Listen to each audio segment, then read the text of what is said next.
This session, we call is EMS for special needs and special environment. As we know, EMS is very unique from individual one. So later we will invite four tremendous speakers to share the experience in the different situation and special environment. The first speaker I want to introduce is Yunlin, which is sitting right next to me, being young, handsome, otherwise. He's renowned as digging hard in the Yunlin County in Taiwan. It's comparatively far away from Taipei and less resources, but he devoted in the airway management, the OCA patient cares, and which is make us inspiration and feel happy to welcome him to share his point of view. And let's give him applause for Yunlin.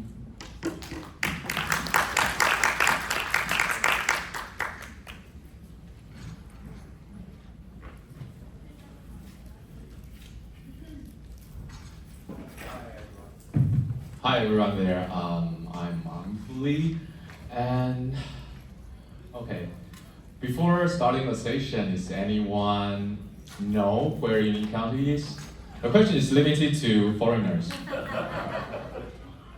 Oh, I know you heard about like Taipei or Kaohsiung City before, but Yunlin County is quite rural area, I would say that, compared to Taipei or Kaohsiung City. So there's my topic today. I want to share my experience, like the innovation in resource limited area in Taiwan, in Yunlin County. And that's me. Currently, I'm the medical director of Yunlin County and also the program director of EMTB training in Yunlin County. And for your notice, because we don't have that amount of resources and money before, so that's the first time Yunlin County have their resources to train their own EMTP. So yeah, that's great. And also I'm the EMS committee member of the Taiwan Society of Emergency Medicine. That's my outline. And let's start. Yunlin County, as you can see, the blue area is Yunlin County. It's located in central Taiwan and is primarily an agricultural region.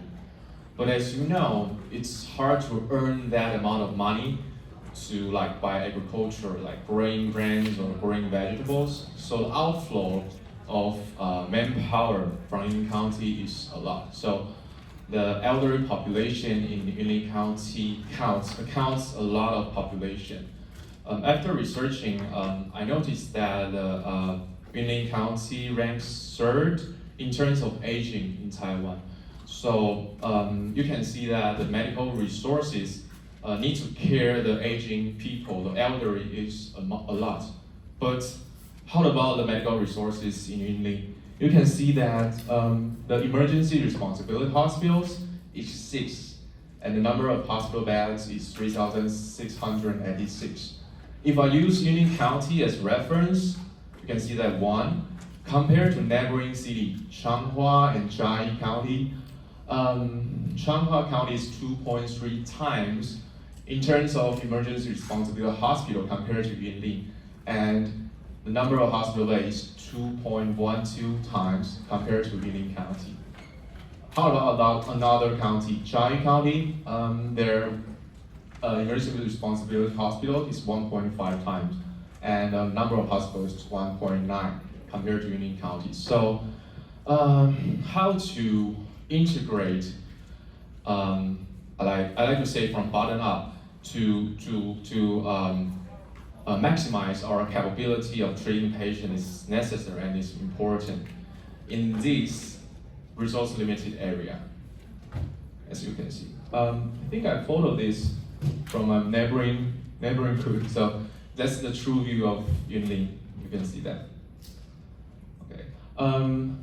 I drew this map, and you can see the lighter green area is a town with 2 ambulance teams, and the darker ones is Solio City. It's the administrative area of Yunlin. They have 3 ambulance teams, but for others, they have only 1 ambulance team in each town. How about the hospital? The red one, National Taiwan University Hospital New Branch, they are the only tertiary hospitals and are capable of treating patients 24/7. You may ask, how about other hospitals? Because of shortage of staff, they are not capable of treating patients all the times, and sometimes they may need to transfer patients to our hospital for like EVT, STEMI, or major trauma patients. So how to integrate this hospital to maximize the medical capacity in Yunlin is very important. I always like a quote from Global Resuscitation Alliance. It takes a system to save a victim. This quote is also applicable to Yunlin County. Because of limited resources, we need to integrate all of them to maximize the patient's care, to cardiac arrest patient's care, and etc. And next few minutes, I will introduce step by step of how we enhance and empower the bystander, the EMT, and integrate healthcare provider. You can see that the picture on the left is the crowdsourcing bystander CPR app. It's first launched in Taipei, and Yunlin is the first county that introduced it. I searched the data yesterday, and I think over 10,000 Yunlin residents download this app to help local people with cardiac arrest. For educational programs, we not only go into schools to train or educate school children about how to do BLS. We also go to the government agencies to teach teacher, to teach administrative staff, to teach police officer how to do BLS, and also make them aware that cardiac arrest first responder is very important. I think the most tangible reflection of our efforts to promote that is that our county mayor can do CPR, and she really did for cardiac arrest people. That's a 1 minute video, you can see that. The county mayor is on the stage, this one. And the people will line down here. You can see that the mayor comes to him and get immediate CPR on that patient, yeah.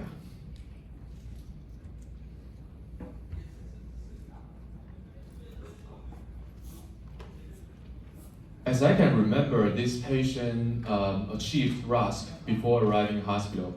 He received defibrillation and CPR. After arriving hospital, I think it's CAD3 vessel disease.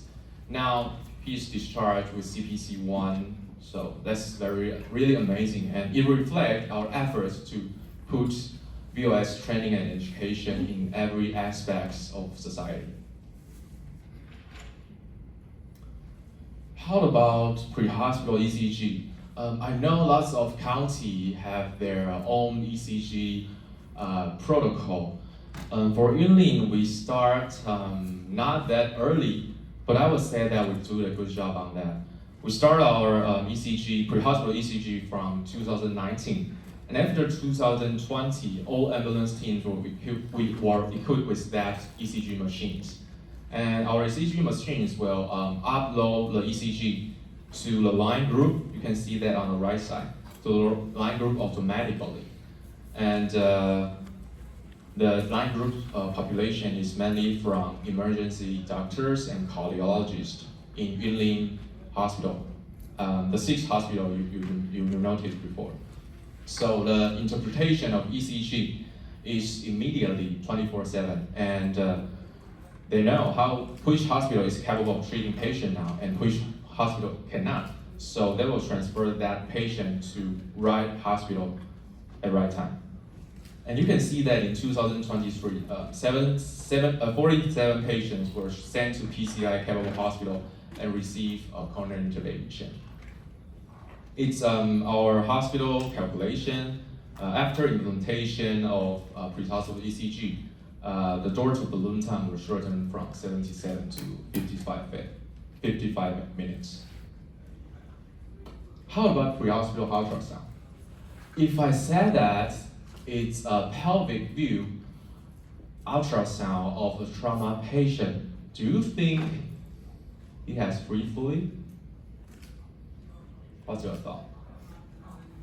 Do you think the patient has free fluid? Let me play that again. Probably, we don't know, because it's kind of vague, but I would say that the low density area could be some ascites of this patient. This patient is a motorcyclist who accidentally fell into a drainage ditch.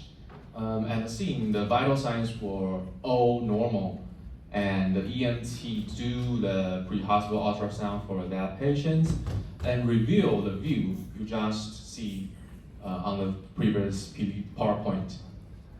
So they decided not to transfer this patient to the nearest non-trauma hospital, but to the farthest one, which is National Taiwan University Hospital.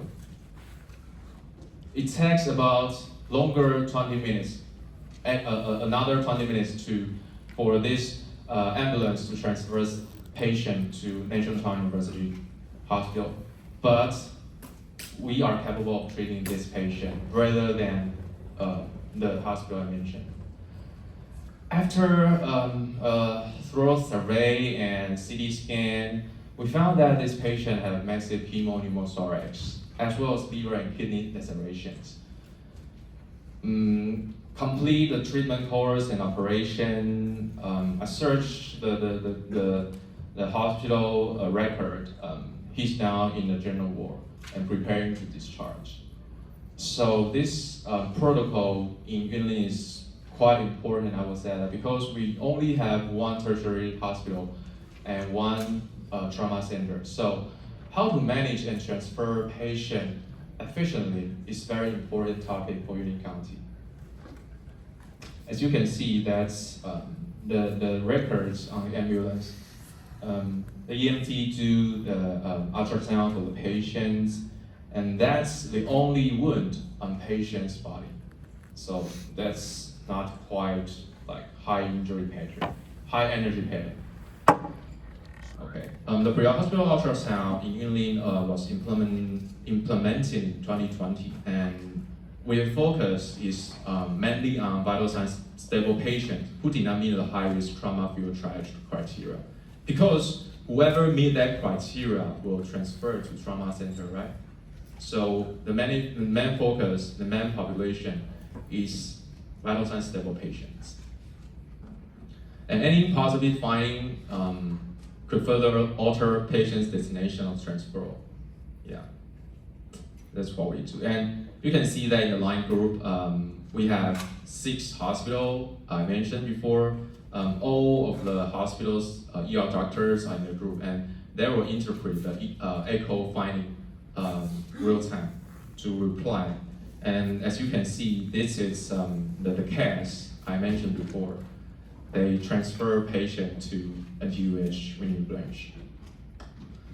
Okay, I think this is my last PowerPoint, and I will say that how to integrate and how to make your community, make your county greater is to understand them. Mainly from community, mainly from EMS system or healthcare system. It's important to know what you can do and what you cannot do, and what the system is to improve them.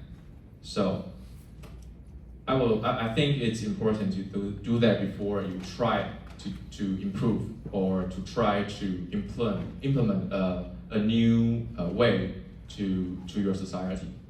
And also integrate available resources to maximize their effectiveness is also important, which I mentioned before. The third one, I would say that communication.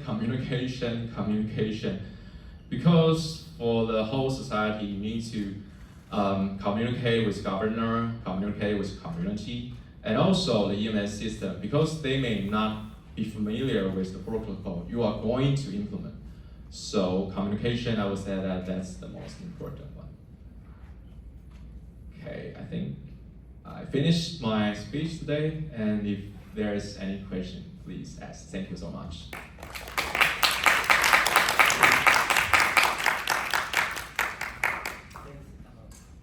Thanks for Anfuli's sharing. And considering about time, I suggest maybe we move forward to the next speakers. And after all four speakers, we can feel free to raise a question.